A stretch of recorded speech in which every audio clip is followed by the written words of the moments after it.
The silence after battle was always the hardest part. Admiral Park Hyun-woo stood on the observation deck of the UES Incheon and looked out at the debris field that had once been the most powerful Vorthak fleet in their empire. Twisted metal drifted past the windows, pieces of ships that had carried thousands of soldiers just hours ago. Some of that debris came from human ships too. Final casualty report, sir, Commander Kim said quietly as he approached.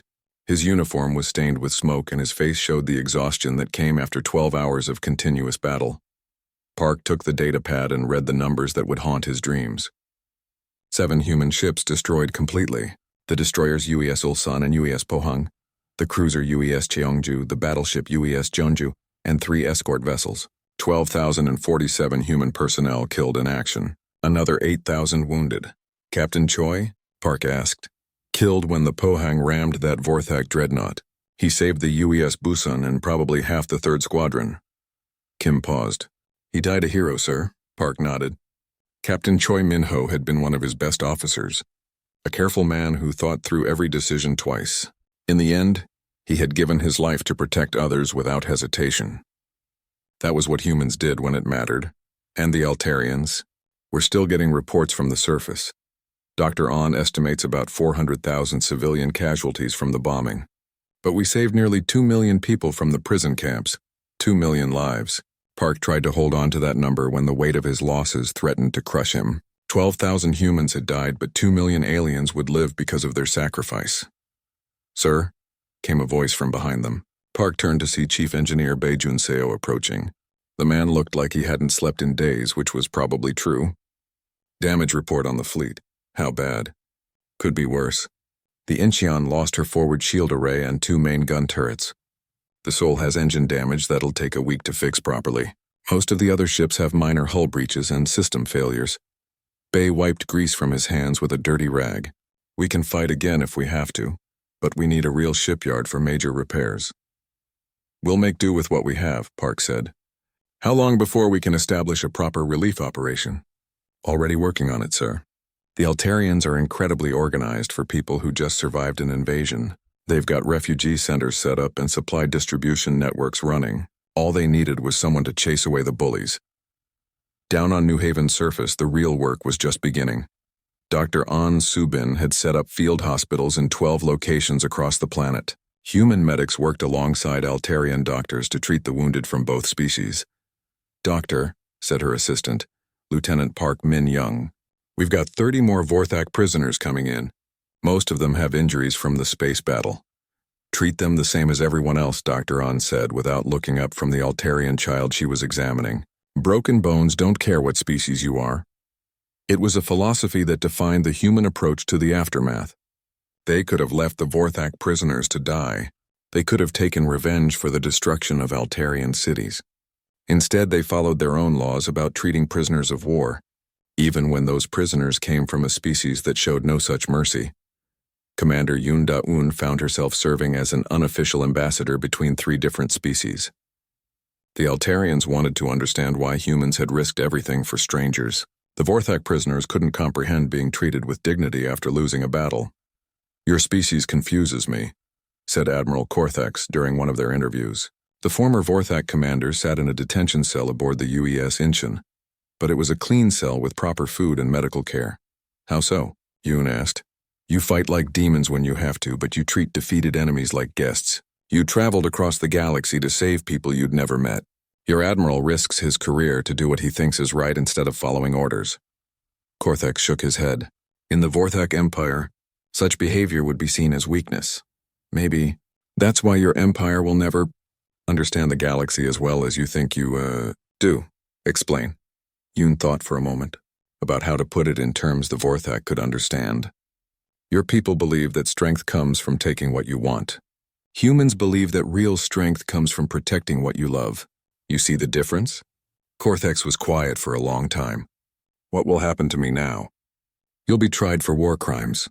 The Altarians have a right to justice for what you did to their people. But you'll get a fair trial with legal representation. And then, that depends on what the court decides. But you'll live. Your crew will live. That's more mercy than you showed the people of New Haven. Meanwhile, the news of the battle was spreading across the galaxy faster than anyone expected. The first reports came from Vorthak ships that had escaped the battle, then from merchant vessels that had detected the massive energy signatures of the space battle. Within days, every government in known space was talking about the impossible human victory. On the Altarian homeworld, the Council of Elders held an emergency session to discuss what had happened at New Haven. 12 ships, Elder Morkana said in amazement. 12 human ships destroyed an entire Vorthak armada. 60 ships, Elder Velcorum corrected. But still, the Vorthak had over 200 vessels. This should have been impossible. Perhaps we've been thinking about military strength in the wrong way, suggested Elder Thexmira. The humans didn't win because they had bigger guns. They won because they trained harder, fought smarter, and cared more about the outcome. The discussion that followed would reshape Altarian foreign policy for generations. For the first time in their peaceful history, they began to consider that sometimes violence was necessary to protect innocence. Back on New Haven, Administrator Veltar stood in the ruins of his capital city and watched human engineers work alongside Altarian construction crews to rebuild what the Vorthak had destroyed. The cooperation was remarkable. Human efficiency combined with Altarian precision to create something better than either species could have managed alone. Administrator, said Morden as he approached with a communication pad, we're receiving hundreds of messages from other worlds, species we've never heard of, asking if the humans really did what the reports say they did. Veltar wasn't surprised. The galaxy was full of peaceful civilizations that lived in fear of aggressive neighbors. The Vorthak Empire was just one of many threats that smaller species faced every day. What should we tell them? The truth. That when we called for help, the humans came. That they fought harder than anyone thought possible. And that they did it for no reason except that it was the right thing to do. Sir, some of these messages are asking if the humans would help them too. Veltar looked out at the human ship still orbiting his world. Admiral Park had made it clear that the 7th Fleet would remain until New Haven was back on its feet. They weren't occupiers or conquerors. They were protectors who had appointed themselves to watch over people who couldn't protect themselves. I think, Veltar said slowly, that the galaxy is about to become a very different place. He was right. In government buildings across known space, leaders were having the same conversation. For centuries, the strong had preyed on the weak because no one was willing to stop them. The Vorthak, the Hegemony, the Ravager clans, all of them had built their power on the assumption that peaceful species would always be victims. Humanity had just proven that assumption wrong. Admiral Park received his orders from Earth Command 3 days after the battle. Officially, he was being recalled for unauthorized military action. Unofficially, the message from Fleet Admiral Kim Song-ho was much different. Hyunwoo, the entire Admiralty, is arguing about whether to court-martial you or give you a medal. The politicians are screaming about unauthorized wars, but the intelligence services are saying this is the best thing that's happened to human foreign policy in decades. Every peaceful species in the galaxy is suddenly very interested in talking to Earth. Park smiled as he read the message. Politics was something he'd never been good at. Fighting for people who needed help was something he understood completely. Sir, Commander Kim said as he entered the Admiral's quarters, we're receiving another distress call.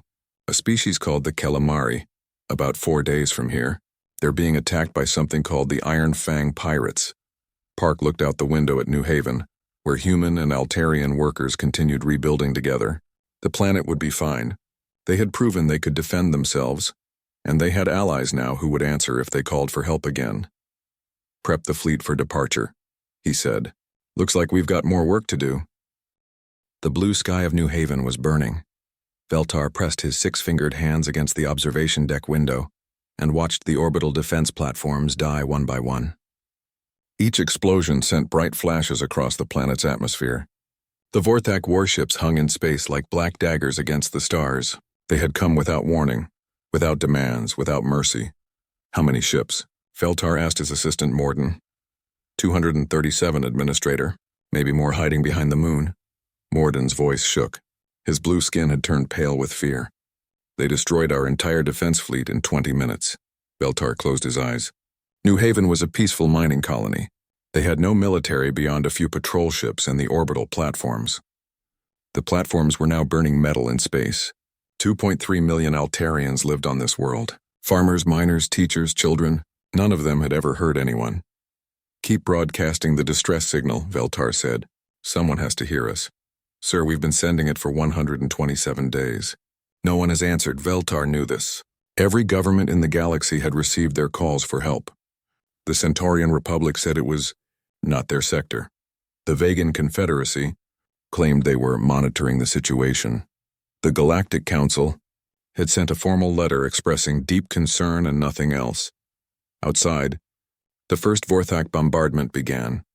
The capital city of Haven's Rest had 3 million people. Veltar watched green energy beams slice through the defensive shields like they were made of paper. Buildings older than his grandfather turned to dust and fire. The communications center, the hospital, the schools where Altarian children learned about the peaceful galaxy they lived in.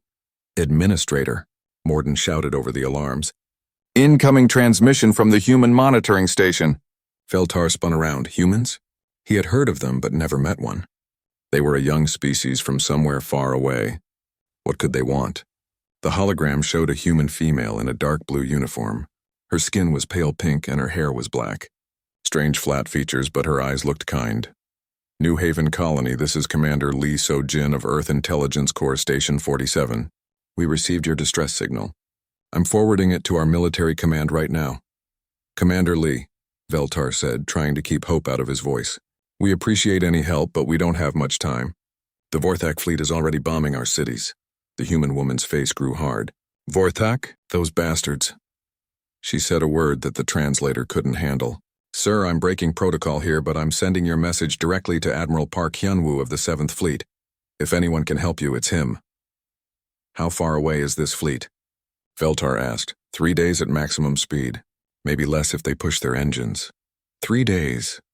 Veltar looked out the window again. Haven's Rest was already half destroyed. "Commander, I don't think we have 3 days." "Then hold on for as long as you can," the human said. "Earth doesn't abandon people who call for help." The transmission ended. Veltar stared at the empty hologram. Earth doesn't abandon people who call for help. What a strange thing to say. Every other government had abandoned them without a second thought.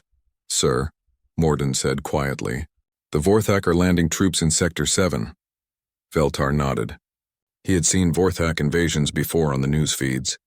They didn't kill everyone at once. First came the bombardment to break resistance, then ground troops to round up survivors. The strong ones became slaves in their factories. The weak ones were left to die. He opened a channel to all emergency frequencies. This is Administrator Veltar of New Haven Colony. To all citizens, evacuate to the underground shelters immediately. Take only what you can carry. This is not a drill. Over the next 12 hours, Veltar watched his world die. The Vorthak ships took turns bombing different cities. They weren't trying to destroy everything at once. They wanted to cause terror, to make people run in panic so they could be captured more easily. The mining town of Blue Creek was hit at dawn. The fishing village of Coral Bay burned at noon. By evening, refugee streams clogged every road leading to the mountain shelters. Veltar moved his command center to an underground bunker beneath the capital. The concrete walls shook with each explosion above. Emergency lights cast strange shadows on the walls. His staff worked at portable computers trying to coordinate evacuations while the world ended above their heads. "Sir, we're getting reports from the surface," Morden said. "Vorthak dropships are landing in the city center. They're setting up processing camps." Veltar had seen those camps on other worlds. Huge metal cages where prisoners waited to be sorted. The healthy ones shipped off-world as slaves. The others shot and left in mass graves. "Any word from the human fleet?" "Nothing, sir. I don't think they're coming." Veltar couldn't blame them. Why should they?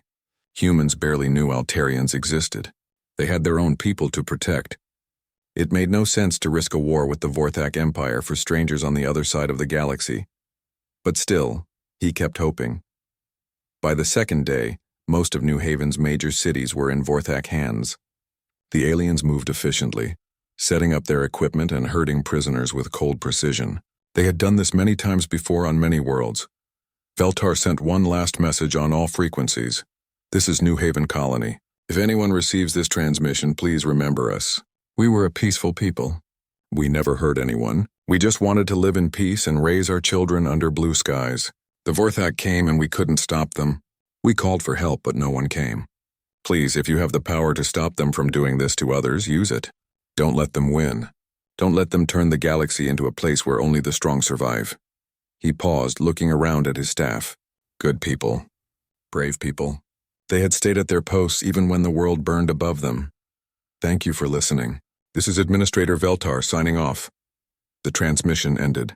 In the silence that followed, they could hear Vorthak soldiers moving through the building above. Heavy boots on metal floors. Harsh voices speaking in their guttural language. Veltar sat back in his chair and closed his eyes. At least he had tried. At least someone somewhere would know what happened to New Haven. Outside the bunker, the blue sky had turned black with smoke. The Vorthak Empire had claimed another world. Another peaceful people had learned that the galaxy belonged to those willing to take it by force. But far away, in the deep darkness between stars, something was coming. Something fast and angry and absolutely determined to prove the galaxy wrong about who really owned it. Admiral Korthek stared at the tactical display aboard his flagship, the Vorthak Dreadnought Dark Conquest. The human ships hung in space at the edge of the system like tiny needles against the stars. 60 ships total. His fleet had 237 warships, including some of the most powerful vessels in the Vorthak Empire. "What do we know about these humans?" he asked his intelligence officer. "Very little, Admiral. They're a young species from the Outer Rim. No significant military reputation. Our databases show they've been involved in a few minor conflicts, but nothing on this scale." Korthex nodded. Young species often thought they were stronger than they really were. The galaxy had a way of teaching them better. Show them what happens when someone challenges the Vorthak Empire. On the planet below, Veltar huddled in his underground bunker with the last few members of his staff. The concrete walls shook constantly from explosions above. Vorthak soldiers were still hunting for survivors in the ruins of the capital city. "Administrator," Morden whispered, "the humans are really here. I can see their ships on our sensors." Veltar looked at the display. 60 human ships against over 200 Vorthak warships. It was brave, but it was also hopeless. These humans had traveled across the galaxy to die for strangers. Part of him wished they hadn't come. At least then their deaths wouldn't be on his conscience. "Sir?" came another voice from the communication station. "The human admiral is broadcasting on all frequencies." The voice that filled the bunker was calm and confident. "Vorthak Fleet, this is Admiral Park Hyunwoo. You have exactly 5 minutes to begin withdrawing from this system. After that, we'll make you leave." The threat was so ridiculous that Morden almost laughed. 5 minutes? The human fleet could be destroyed in 5 minutes. Admiral Korthex thought the same thing. He opened a response channel. "Human Admiral, you have courage but no wisdom. We have conquered 47 star systems. We have destroyed fleets 10 times larger than yours. Surrender now and we'll give you a quick death."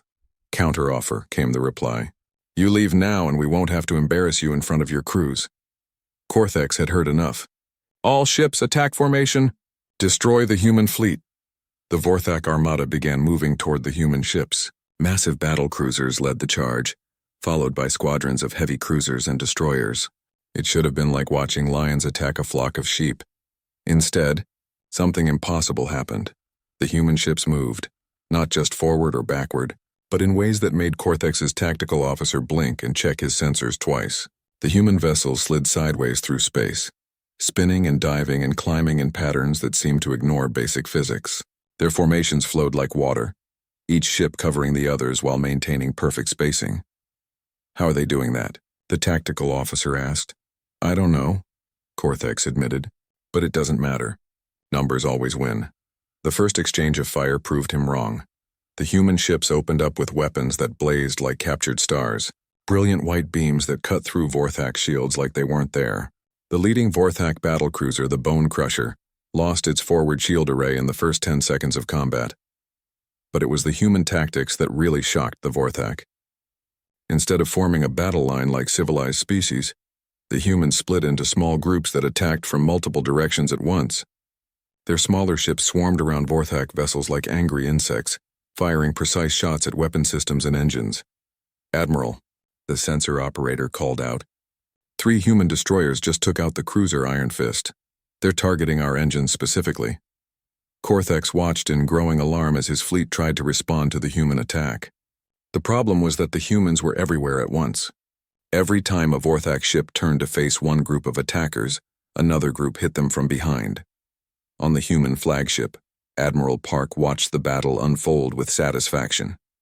The Vorthak were good fighters, but they were used to enemies who fought by the rules. Humans had never been very good at following rules when people's lives were at stake. "Commander Kim," he said to his tactical officer, "execute attack pattern 7. I want those heavy cruisers out of the fight." "Yes, sir. All squadrons attack pattern 7. The human fleet shifted again, moving in a complex dance that brought their heaviest ships to bear on the Vorthak cruiser squadron. The UES Incheon led the charge, its main cannon powering up with a sound like thunder. The weapon that emerged from the Incheon's bow was unlike anything the galaxy had ever seen, a beam of pure energy that channeled the power of a small star. It struck the Vorthak heavy cruiser Skullbreaker dead center and went completely through it. The cruiser exploded in a ball of superheated plasma that lit up half the system. "Impossible," Cortex whispered. What kind of weapon was that? His question was answered when 5 more human battleships fired their main guns at once. The beams converged on another Vorthak cruiser, the Death's Hand, and turned it into glowing gas in less than 3 seconds. But the humans weren't just winning with superior firepower. Their pilots were doing things that seemed impossible. Commander Park Ji-won led her fighter squadron in an attack on a Vorthak destroyer, her pilots weaving between enemy fire like they could see the future. "How are they so fast?" A Vorthak pilot screamed over the radio before his ship exploded. The answer was simple, though the Vorthak didn't know it. Human reflexes, enhanced by cybernetic interfaces, allowed them to react 3 times faster than most alien species. To human pilots, Vorthak ships seemed to move in slow motion. Within 30 minutes, the Vorthak had lost over 40 ships. Admiral Cortex realized he was facing something he had never encountered before. An enemy that was not only willing to fight but actually better at it than his forces were. "All ships fall back to defensive formation," he ordered, but the humans didn't let them reorganize. The moment the Vorthak tried to retreat, human ships pressed the attack. Captain Nam Gi-young's battleship squadron used coordinated drone swarms to overwhelm Vorthak point defenses, then moved in for close-range kills. "Admiral," the communications officer called out, "we're receiving surrender requests from 7 of our ships." "Denied," Cortex snarled. "No Vorthak ship surrenders to aliens. Sir, the Dark Talon just lost its entire weapon array. They're requesting permission to withdraw." "I said denied." But even as Cortex gave the order, he knew the battle was lost. His fleet was being systematically destroyed by an enemy that shouldn't have been able to challenge them. These humans fought like they had been born for war, but with a precision and coordination that spoke of extensive training and superior technology. On New Haven's surface, Veltar and his staff watched the impossible battle unfold on their sensors. Vorthak ships were exploding one after another, while the human fleet seemed to take minimal damage. "Administrator," Morden said in amazement, "the humans are winning." "They're actually winning." Veltar could hardly believe it himself. The Vorthak Empire had conquered dozens of worlds. Their fleets had destroyed entire civilizations, and now 60 human ships were tearing them apart like paper. "Sir," the communications officer said, "I'm receiving a transmission from the human flagship. Put it through." The voice was calm and professional, like the speaker was discussing the weather instead of commanding the largest space battle in recent galactic history. "Administrator Veltar, this is Admiral Park. We've got the situation under control up here. How are things on the surface?" "Admiral, there are still thousands of Vorthak soldiers on the planet. They have most of our people in prison camps, not for long. We're sending down Marines as soon as we finish cleaning up this fleet. Tell your people to stay in the shelters for a few more hours." "Admiral," Veltar said, his voice breaking with emotion. Why did you come? We're strangers to you." The pause lasted several seconds. When Admiral Park spoke again, his voice was gentle but firm. "Administrator, let me tell you something about humans. We believe that peaceful people deserve to live in peace. We believe that when someone calls for help, you answer. And we believe that bullies need to learn that the galaxy doesn't belong to them." Another Vorthak cruiser exploded in the distance, its death lighting up the planet's night sky. "We came because it was right, and because someone had to show the galaxy that the strong don't always win." Admiral Park Hyun-woo stood in the command center of the UES Incheon and read the message for the 3rd time. The holographic display showed him everything Lee So-jin had forwarded from New Haven Colony. desperate voices speaking in a language his computer barely recognized. Images of burning cities and alien warships hanging in space like black clouds. "What do we know about these Altarians?" he asked his tactical officer. Commander Kim Tae-yang pulled up files on his console. "Peaceful mining colony, sir. Population 2.3 million. They've never been involved in any conflicts. Their government is basically a bunch of farmers and engineers who got together to run a planet." "And the Vorthak?" "Different story entirely." Kim's face grew dark. "Militaristic empire. They've conquered 47 star systems in the last century. They don't negotiate, they don't take prisoners for long, and they don't leave survivors who might cause trouble later." Park nodded. He had heard of the Vorthak before, the kind of species that made the galaxy a darker place just by existing. "Sir," said Captain Choi Min-ho from the destroyer squadron, "with respect, this isn't our fight. We're 3 days from home at maximum speed. No one asked Earth to be the galaxy's police force." Park understood the captain's concerns. The 7th Fleet was humanity's most powerful naval force, but they were also very far from any support.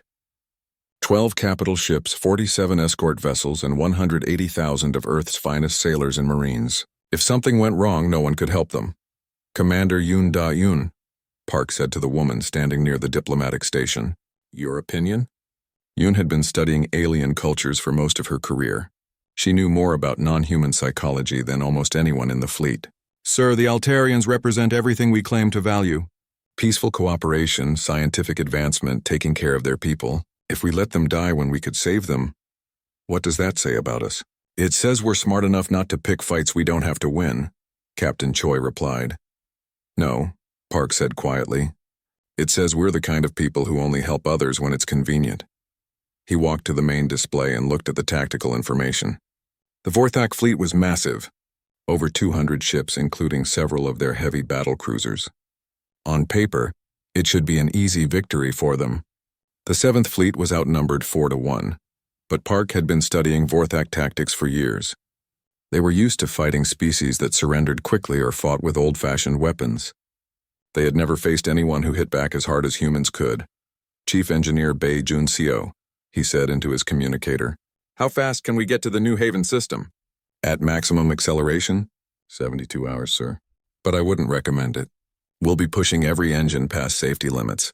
Half the crew will be sick from the acceleration and we'll arrive with partially depleted fuel reserves. And if we don't push the engines? 4 days, 18 hours. Much safer for the ships and crew." Park did the math in his head. In 4 days, the Altarians would be dead or enslaved. In 3 days, they might still have a chance. "All ships prepare for maximum acceleration," he announced on the fleet-wide channel. "Set course for New Haven Colony." "We're going to war, sir," Commander Kim said carefully. "Do we have authorization from Earth Command for military action?" Park looked around the command center. These people had followed him through 3 separate conflicts. They trusted his judgment. Sometimes being human means doing what's right regardless of orders. The next 3 days tested everyone aboard the 7th Fleet. The acceleration pushed every human body to its limits. In the medical bay, Dr. An Subin worked around the clock, treating crew members who couldn't handle the stress.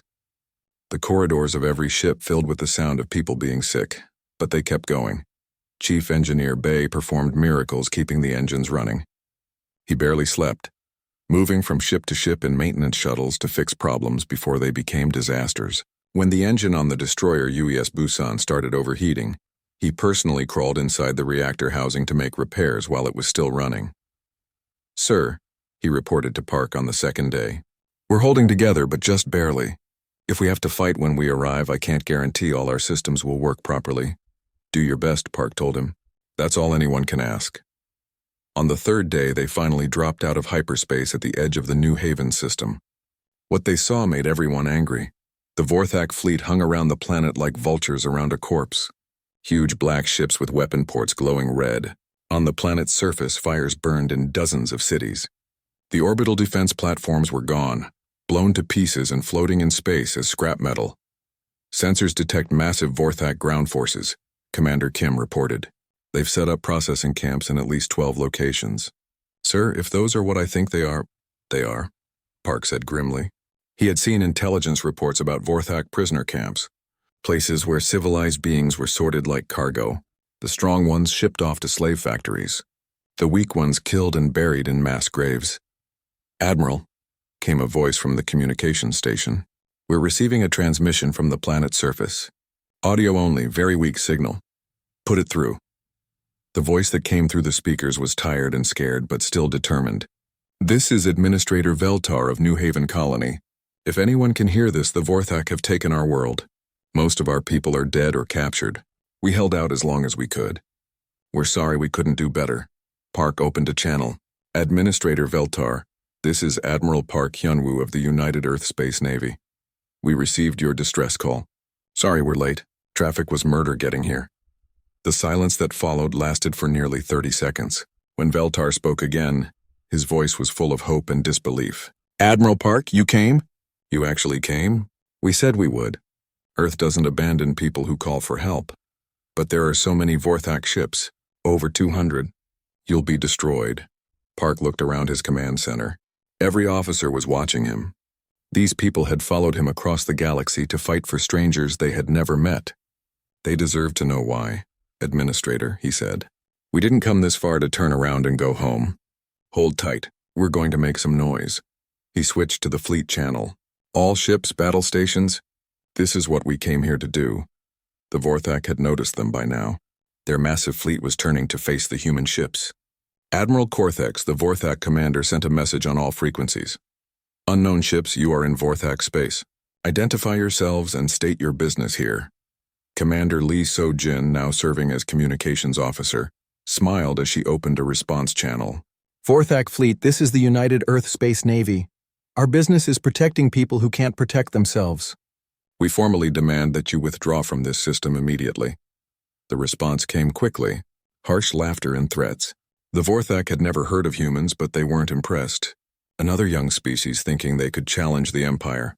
Admiral Korthex sent his own message. "Humans, you have 30 minutes to leave this system or we will add your ships to our trophy collection. This world belongs to the Vorthak Empire now." Park stood up from his command chair.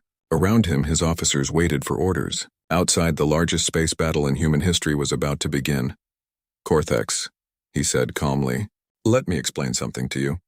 We traveled 3 days at maximum speed to get here. We pushed our engines past safety limits. Half my crew is still recovering from acceleration sickness. We did all of this for people we had never met, on a world we had never seen, for no reason except that it was the right thing to do." He paused, looking at the tactical display showing the massive Vorthak fleet. "Do you really think we came this far just to leave when you told us to?" The space around New Haven had become a graveyard of burning metal and exploding ships. Admiral Korthex watched from his command deck as another squadron of his cruisers died under human fire. In 40 years of conquest, he had never seen anything like this. "Admiral, we've lost 60% of our fleet," his tactical officer reported. The young Vorthak's voice shook with fear. "Their weapons are cutting through our shields like they don't exist. Then we adapt." Korthex growled. "Order all remaining ships to focus fire on their flagship. Kill their admiral and the rest will fall apart." It was the kind of tactic that had worked against other species. Cut off the head and the body dies. But these were humans, and humans didn't fight like anyone else. The moment 50 Vorthak ships turned their weapons toward the UES Incheon, the entire human fleet responded. Every ship moved to protect their flagship, creating a wall of steel and fire that the Vorthak couldn't penetrate. "Impossible," Korthex whispered. "How do they coordinate so perfectly?" The answer was something the Vorthak couldn't understand. Human naval doctrine was based on trust, training, and the belief that every person in the fleet was worth protecting. When Admiral Park's ship was threatened, every captain in the 7th Fleet moved to defend it without being ordered. "Sir," Commander Kim said from the Incheon's tactical station, "enemy fleet is concentrating on our position." "Let them come," Admiral Park replied calmly. "All ships formation Charlie 7. Time to show them what happens when you threaten Earth's Navy." The human fleet moved like a living thing, ships sliding into new positions with perfect precision. The UES Incheon took point, its massive hull bristling with weapons. Behind it, battleships and cruisers formed a cone of destruction that aimed directly at the heart of the Vorthak formation. "Fire," Admiral Park said quietly. What happened next made the previous battle look like a minor skirmish. The combined firepower of the human fleet lit up space like a newborn star. Beam weapons, missile salvos, and plasma cannons all fired at once. creating a wall of destruction that swept through the Vorthak ships. The first Vorthak battlecruiser to take the full force of the human attack simply vanished. One moment it was there, a kilometer-long ship of war that had conquered a dozen worlds. The next moment it was expanding gas and debris. By the void, Korthex breathed. What are these creatures? His question was answered when Captain Nam Gi-young's battleship squadron demonstrated another human innovation. Instead of fighting alone, they had trained their ships to work together like fingers on a hand. The UES Seoul, UES Daegu, and UES Gwangju moved in perfect formation, their weapons firing in sequence to overwhelm enemy defenses. The Vorthak heavy cruiser Blood Drinker found itself facing all three ships at once. Its shields held for exactly 4 seconds before collapsing. The ship's hull followed a moment later. "Admiral," the Vorthak sensor operator called out in panic. "Their small ships are everywhere. They're hitting our engines, our weapons, our life support. How are they so accurate?" The answer was simple but devastating. Human technology had advanced beyond what most of the galaxy thought possible. Their targeting computers could track dozens of targets simultaneously. Their weapons could hit a specific component on an enemy ship from thousands of kilometers away. But more than that, human crews trained constantly for exactly this kind of battle. Every gunner knew how to disable an enemy ship without destroying it. Every pilot could thread their fighter through enemy fire that would have killed any other species. Lieutenant Commander Park, Ji-won proved this point as she led her fighter squadron against a group of Vorthak destroyers. Her pilots moved like dancers, spinning and diving through space in patterns that seemed impossible. "Blue leader to all fighters," she said over the radio. "Target their weapon systems. Leave the engines alone. We want prisoners for questioning." Her fighters attacked with surgical precision. Laser bursts that took out gun turrets without damaging the hull. Missile strikes that disabled shield generators while leaving life support intact. In minutes, 3 Vorthak destroyers were floating helplessly in space. Their crews alive but unable to fight. "Surrender your ships and we'll treat you according to galactic law," Ji-won broadcast to the disabled vessels. The response was immediate. "This is Captain Vexmore of the destroyer Flesh Render. We surrender. Please don't kill us." It was the first time in Vorthak history that one of their ships had surrendered to an alien force. Admiral Korthex felt his empire crumbling around him. Not just his fleet, but everything the Vorthak represented. They were supposed to be the strongest, the most feared. The conquerors who took what they wanted and destroyed anyone who opposed them. These humans were proving that strength meant nothing without skill. That fear only worked against people who had something to lose. And that sometimes the conquerors met something they couldn't conquer. "All ships," he broadcast on the fleet channel. "Ramming speed. If we can't defeat them with weapons, we'll take them with us." It was a desperate move, but desperation was all he had left. 23 Vorthak ships turned toward the human fleet and accelerated to maximum speed. Their captains shut down life support and diverted all power to engines. If they were going to die, they would take some humans with them. The human response was swift and brutal. "Ramming attack detected," Commander Kim announced on the Incheon's bridge. "All ships are tracking and preparing to intercept." "Denied," Admiral Park said. "Let them come. But prepare the gravitic mines." The gravitic mines were another human innovation that the galaxy had never seen. Devices that could create artificial gravity wells in space, powerful enough to tear apart incoming ships. The 7th Fleet deployed them like a minefield between themselves and the charging Vorthak vessels. The first Vorthak ship to hit a gravitic mine simply came apart. The artificial gravity well stretched its hull until the metal snapped like a rubber band. The ship broke into 3 pieces, each spinning away into space. The others suffered similar fates. 23 ships began the ramming attack. 0 reached their targets. "Impossible," Korthex said for the 10th time that day. But it wasn't impossible. It was just human. On the planet below, the ground battle was going equally badly for the Vorthak. Human Marines had landed at 12 locations simultaneously. Their dropships protected by fighter cover that swept away any Vorthak aircraft that tried to interfere. Sergeant Major Oh Seung-ho led the assault on the largest prison camp. His Marines moved through the Vorthak defenses like ghosts, using stealth technology that made them nearly invisible. They struck fast and hard, taking out guard towers and communication centers before the enemy knew they were under attack. "All prisoners secure," he reported to the fleet. "We count approximately 50,000 Altarian civilians. They're scared but alive. Similar reports came in from other landing sites. The Vorthak ground forces, cut off from orbital support and facing an enemy they couldn't see coming, surrendered or fled. Within 6 hours, every prison camp on the planet was in human hands. Admiral Korthek stared at his tactical display. Of his original fleet of 237 ships, only 18 remained operational. The rest were destroyed, disabled, or had surrendered. His ground forces were scattered or captured. His reputation was in ruins. "Admiral," his communications officer said quietly, "the humans are broadcasting a message." The voice that came through the speakers was calm and professional. Admiral Park sounded like he was discussing a routine training exercise instead of the most decisive naval victory in recent galactic history. "Admiral Korthex, this is Admiral Park Hyunwoo. Your fleet is defeated and your ground forces have surrendered. I'm offering you the same terms I offered your crews. Surrender your remaining ships and we'll treat you according to galactic law." Korthex wanted to refuse. Every instinct told him to fight to the death rather than surrender to aliens. But he looked around his command deck at the young Vorthak officers who trusted him to bring them home alive. "What guarantees do I have?" he asked. "My word as an officer of the United Earth Space Navy.